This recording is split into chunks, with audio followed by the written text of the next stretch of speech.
It's a historic pocket along Main Street. It's one of the few remaining historic buildings, and we feel strongly that we should try really hard to preserve it in whatever form possible.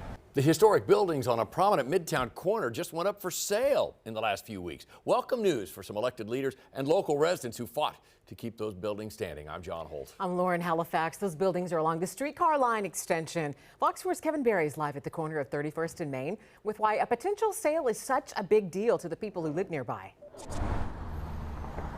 Lauren, the city prevented demolition here by creating a historic district around those buildings over the wishes of the owner. So now these buildings going on the market put a lot of options back on the table, especially with the future streetcar stop right on the front step. We voted for this specific streetcar stop at 31st and Main. We actually argued for it during the planning phase because we view this as the entrance to our neighborhood. That's why Union Hills Neighborhood Association President Stacy Garrett was so happy to hear the buildings at the front entrance to her neighborhood could soon have a new owner. We're in historic Union Hill. We've lovingly restored our homes to be of the era.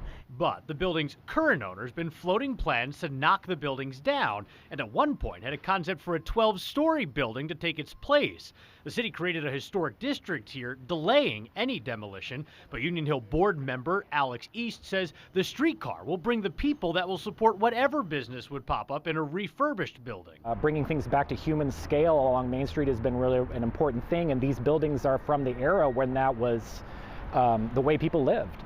But the listing for the property says due to excessive deferred maintenance, it is not financially feasible to renovate any of the existing buildings.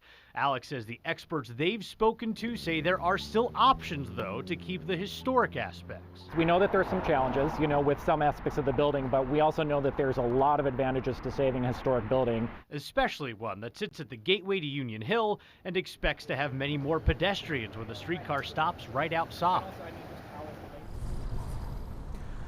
Now, nobody expects this sale to go through very quickly. Normally, these kinds of things take a long time. And Lauren, the streetcar extension isn't expected to be running nearby until 2025. Kevin Barry, live in Midtown tonight. Thank you.